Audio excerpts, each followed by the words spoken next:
just getting warmed up here. I gotta warm up my hands, warm up my fingers. You think we did a lot of algebra in the last lesson? You haven't seen anything yet. I'm gonna do tons of algebra here. I mean, you can check it out right there. Look at the timer.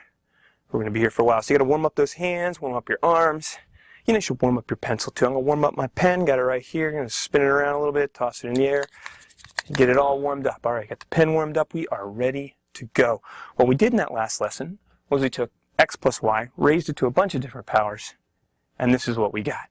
And we saw this pattern: 1, 1, 1, 1, 2, 1, 1, 3, 3, 1, 1, 4, 6, 4, 1. Pascal's triangle. But what we didn't do is we didn't prove it. We didn't prove that this will continue, that if we go x plus y to the fifth, the numbers will come out 1, 5, 10, 10, 5, 1. That's what we're going to do now.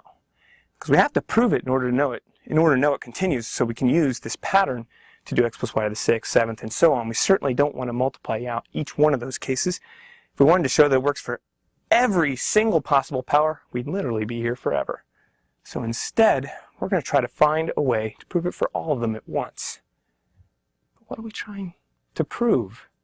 We're trying to prove that if we raise x plus y to any positive integer power, we'll be able to just use Pascal's triangle here to write out these coefficients. But what does that mean? What we'd really like here is a formula of some sort that we can just plug into whenever we raise a binomial to a power. In other words, we want a formula for x plus y raised to the nth power. Now, if we were really clever, really smart, we could just write down the formula. We just know what it is, but, well, dirty little secret in math, we're really not necessarily that smart that we can just automatically know what formulas are. Usually, to get formulas, what we do is we look at a specific example. We look at a specific example, we guess what the formula is based on the specific example, and then we prove it. We don't just prove the formula from scratch. So that's what we're going to try here. We're going to look at this specific example, use that to guess what our formula is, and then we're going to come back and prove that formula. Here we go. First, we need to find a way to write these numbers from Pascal's triangle. And we already know that. These are combinations. So we can write the 1 as 4 choose 0. The 4 as 4 choose 1. This 6 is 4 choose 2. This 4 is 4 choose 3. And this one is 4 choose 4.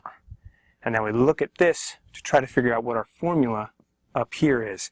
Now our first term when we did x plus y to the 4th is 4 choose 0 times x to the 4th. So we guess when we take x plus y to the nth, instead of 4 choose 0, we'll have n choose 0. And instead of x to the 4th, we'll have x to the n. And then when we go to our next term, we go from 4 choose 0 to 4 choose 1. So we guess that our next term here will start off with n choose 1. Then x to the 4th goes down 1 power to x cubed, and the y goes from y to the 0 to y to the 1st. So we'll take the power of x down 1, and we'll bring in our y. Then we'll go to the next term. 4 choose 1 goes up to 4 choose 2. So we guess that our next term starts n choose 2. Power of x goes down 1. Power of y goes up 1. So we guess that this is x to the n minus 2 y squared. And then we just continue it all the way to the end. And let's see where this ends. X plus y to the 4th ends at 4 choose 4 times y to the 4th. So we'll guess that this ends at n choose n y to the nth. And there we go. There's the formula we're aiming for. We think this is the right formula. We still have not proved it. But that's what we're going to do next. Now that we have a target, let's get started. First, we'll wipe all this out so we have some room. And you got a little time here to warm up those hands. Stretch those fingers. And well, we're going to start naturally at the beginning. And we will start with x plus y to the first power. Now we want to prove this for every n. It's not obvious how we'll prove it for every n, so we'll start with n equals 1 and hope we see something useful. So we got x plus y to the first power. And obviously that's just x plus y. And to write it like our formula up here, we notice that this 1, there's a 1 there. You have to look really close. There's a 1 there. We can write that as 1, choose 0 times x. And then there's that invisible 1 right there before the y. You have to squint. Look real close. You'll see it. We can write that as 1, choose 1 times y. So sure enough, if we just stick n equals 1 into this formula, we'll get x plus y to the first. It's 1, choose 0, x plus 1, choose 1, y. And we just proved that that's true. So we've proved our formula for n equals 1. Now we only have infinitely more n to go. So we'll try n equals 2 next. Now, to do n equals 2, well, we notice that we've proved it already for n equals 1. So we can use what we've proved here to try to prove that this formula also works for x plus y squared. So I'm going to write x plus y squared as x plus y times x plus y. And then I know I can write this x plus y as 1, choose 0, x plus 1, choose 1, y. So I'm going to write this x plus y.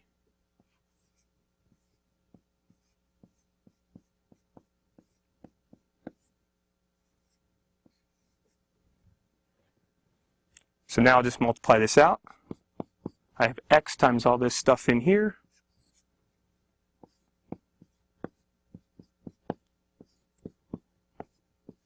And now this is where we're happy we warmed our hands up. So now we're just doing a bunch of algebra. We multiply x by this. X times 1, choose 0, x. That just gives us 1, choose 0, x squared. This will give us 1, choose 1, xy, plus, see, xy, 1, choose 0,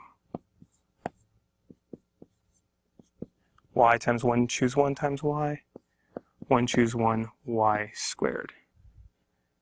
And now we see we can group these two terms. They're both xy terms, and we have 1, choose 0, x squared plus 1, choose 0 plus 1, choose 1, xy plus 1, choose 1, y squared. Now I think you see where we're going here. What we can do, we'd like to get a formula with x plus y squared. We need 2, choose 0, x squared. We have 1, choose 0, x squared. But 1, choose 0 and 2, choose 0 are the same thing. They're both equal to 1. So we can just change this 1, choose 0 to 2, choose 0. Isn't that convenient? And then next, let's see here. 1, choose 0 plus 1, choose 1. We can just use Pascal's identity. 1, choose 0 plus 1, choose 1 is 2, choose 1. And 1, choose 1, well, that's the same thing as 2, choose 2. And there we go. If we put n equals 2 in this formula up here, we'll have x plus y squared equals 2, choose 0, x squared, plus 2, choose 1 times x times y, plus 2, choose 2, y squared. We've proved that the formula works for n equals 2. And notice how we did that. We first proved it works for n equals 1, and then we used that as a step to prove that it works for n equals 2. Let's see if we can use n equals 2, use x plus y squared equals this, to prove that the formula works for n equals 3. Here we go. You warming up your fingers, warming up those hands, because if you thought that last step was a lot of algebra, wait until you see this one. Here we go. All right, so we're going to use what we just proved about x plus y squared.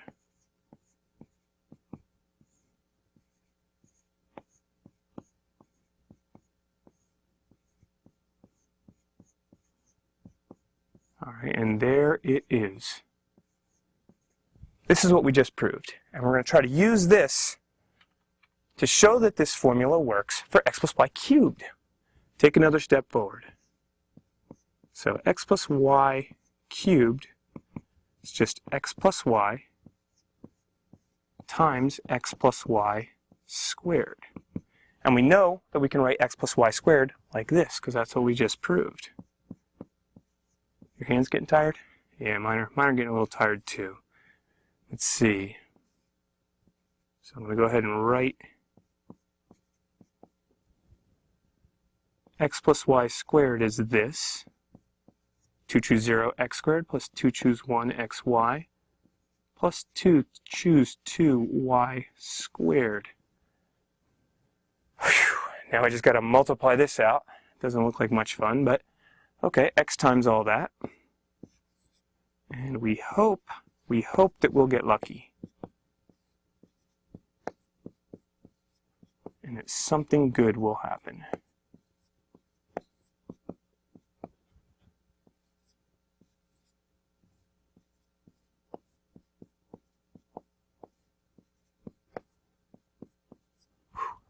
You're going to hit the fast forward button, aren't you? You're just going to slide on by all this. Okay, so now we have to multiply x by everything in here and y by everything in here. And we'll get 2 choose 0 x times x squared is x cubed plus 2 choose 1 x times xy is x squared y plus 2 choose 2 xy squared. Everything in here we're going to multiply it by y. 2 choose 0 x squared y. 2 choose 1 xy squared. 2 choose 2 y cubed. All right, now we have some common terms here. We have some like terms. We can combine these two, the 2x squared y terms and the 2xy squared terms. So we still have the x cubed term out here all by itself. Then we can put these two x squared y terms together. We have the 2 choose 1 and the 2 choose 0 here. I'll write those in this order, 2 choose 0 plus 2 choose 1, x squared y. Then we have these two xy squared terms, 2 choose 1 and 2 choose 2. 2 choose 1 plus 2 choose 2, xy squared. And then we have this y cubed out here all by its lonesome. All right. Looks a lot like last time. Now up here in our formula, x plus y to the n, if we did x plus y to the cube, we expect all our combinations to have 3's on the top. These all have 2's on the top. But we can do something a lot like what we did before. 2 choose 0, well that's 1. And 3 choose 0 is also 1. So 2 choose 0, we can write that as 3 choose 0, because they're the same thing. Then here, 2 choose 0 plus 2 choose 1, it's Pascal's identity. That's 3 choose 1.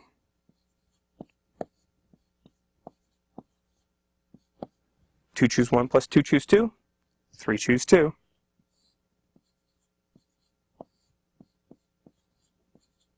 And then finally 2 choose 2, that's 1. And so is 3 choose 3. And there we go. If we look at this formula up here, when n equals 3, we'll have x plus y cubed, 3 choose 0 x cubed, 3 choose 1 x squared y, 3 choose 2 x y squared, all the way down to 3 choose 3 y cubed. And there we go. We've proved it now for n equals 3. So we used n equals 1 to prove it for n equals 2. We used n equals 2 to prove it for n equals 3. And if you don't believe this is going to keep working on and on and on, go ahead and use n equals 3 to prove it for n equals 4. If you think this was a lot of algebra, then you could use n equals 4 to prove it for n equals 5, and so on and so on and so on. But, you know, if you keep doing it step by step, just one step at a time like that, it's going to take you forever, because there are infinitely many n that you have to prove this for. Sure looks like it's always going to work. It looks like we can always use the formula for one value to step up to the next value. Well, let's take a look at that.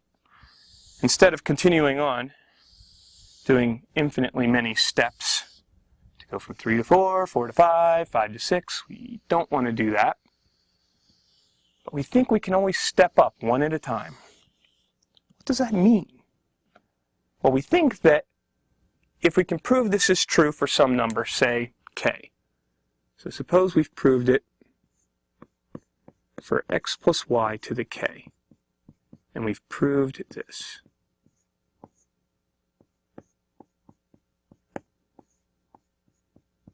And we already did this when k is 1, 2, and 3.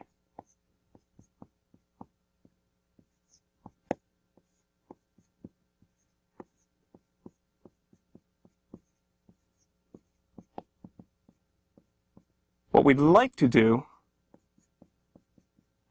is use this to step up one and to show that this works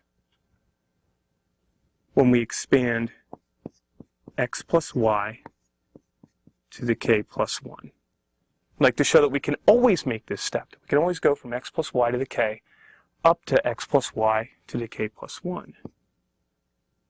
And we've already seen a couple examples of this when we went from 1 to 2 and 2 to 3. And the way we did that was we'd write this next step in terms of the previous step.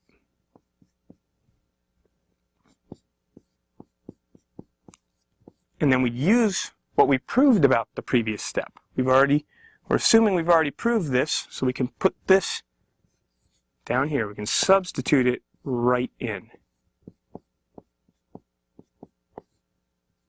And this is where you get to take over. Because I'm assuming you're a lot younger than I am, so your hands aren't quite as tired as mine are. So I'm going to stop here. I'm going to stop here and let you do this next bit of algebra. Multiply all this out, see if you can combine terms in clever ways like we did before, and do the algebra, because my hands are really tired, and I'll bet you haven't been writing at all. I'll bet you've just been sitting there watching. Which means you have to do this step. You have to multiply all this out. And what your goal is here is to show that the formula works for k plus 1. In other words, when you multiply this out and rearrange all the terms, you want to get this when n is k plus 1. In other words, your target is this. Just like we did before when we stepped from n equals 2 to n equals 3. We multiplied everything out, worked out all the terms,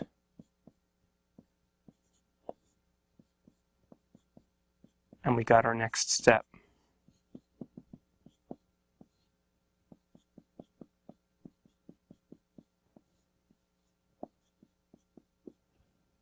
And that's your homework. That's your homework, is to multiply this out and see if you get to here. And then I want you to think about why this finishes the problem for us.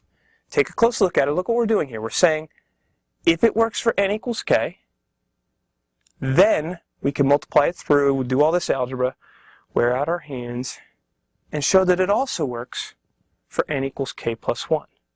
This is basically the same thing we did when we went from 1 to 2, 2 to 3. But here, we're taking all the steps at once, because we've already proved it for 1. And if you finish this off, if you show that if you have it for k, you have it for k plus 1, then once you have it for n equals 1, you have it for n equals 2. And if you have it for n equals 2, well, you've already proved that if you have it for k, you have it for k plus 1, then you have it for n equals 3, which means you have it for n equals 4, which means you have it for n equals 5, which means you have it for n equals 6, which means you have... I'm not going to do this forever. But this will do it forever. This will prove it for all positive integers n at once. Seems like magic. It's a very powerful technique. This is called induction. We'll talk about that a lot more later. But after you've finished with all this algebra, your hands will be tired, and you'll probably be a little bit bothered. You'll probably be looking at this and saying, well, I really have to do all that algebra. I mean, I could have just looked this up in a book, but of course that's no fun. Just looking it up in the book, knowing this formula, as you'll see, is not nearly as important as understanding why it's true. But you might look at all this algebra and see all these combinations. And you'll see all these combinations in the formula you're trying to prove itself. And these combinations, well, where have you seen those before? You've seen those in counting problems. So maybe this algebra problem is really a counting problem in disguise.